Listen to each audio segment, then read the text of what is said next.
اس پر جو حضرت حکیم الامت تھانوی رحمۃ اللہ نے ایک واقعہ لکھا ہے، اس پر بات ختم کرتا ہوں، اس سے یہ مسئلہ سمجھ میں آ جائے گا۔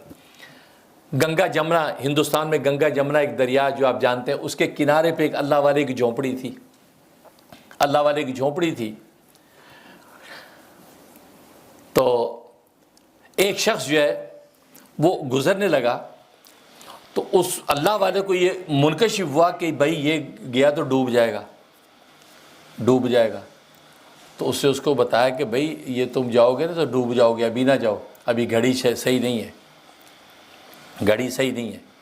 اور کہ یار چھوڑو، کیا بات کرتے ہو، اللہ مالک ہے، کچھ نہیں ہوتا۔ چلا گیا، وہ اللہ کا کرنا ہو کہ وہ ڈوب گیا۔ کچھ دن کے بعد ایک دوسرا آیا، دوسرا جب آیا تو اس پر بھی گھڑی منکشف، کہا کہ یہ گھڑی صحیح نہیں ہے تو بینا جو ڈوب جاؤ گے۔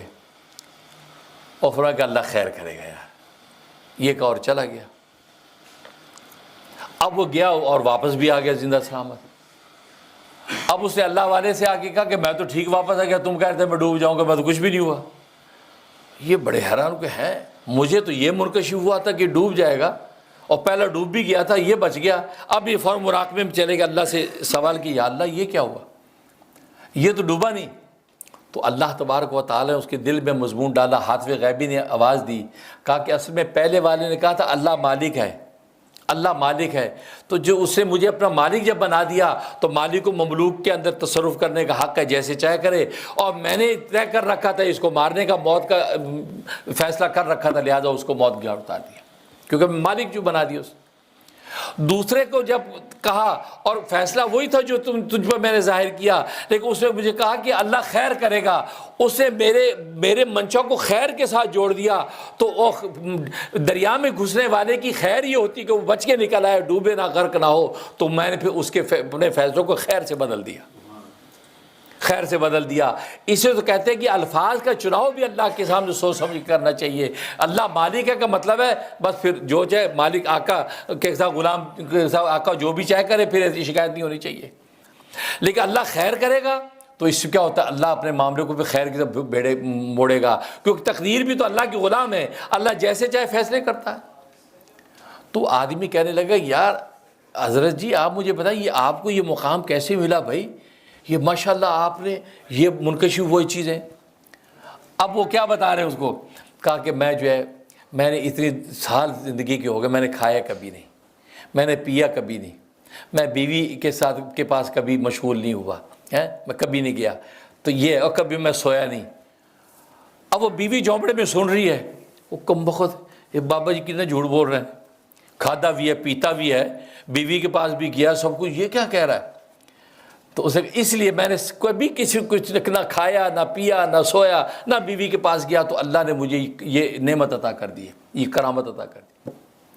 وہ شخص تو چلا گیا۔ اب یہ جیسے جھونپڑے میں داخل ہوئے، بیوی تو ڈنڈا لے کے بیٹھی تھی، کہا کہ اچھا اب میں بتاؤں گی کہ آپ نے کتنی روٹیاں نے بیڑی، اور کتنے جی آپ بریانی کی پلیٹیں کھائیں ہیں، اور کتنی لمبی لمبی آپ سنڈار کے سوئیں ہیں، اور یہ 12 بچوں کی ڈار جو ہے یہ محلے والوں کی ہے، یہ بچے تیری تو ہیں۔ کہتا میں بیوی کے پاس نہیں کیا ہے، یہ کیا تماشا ہے۔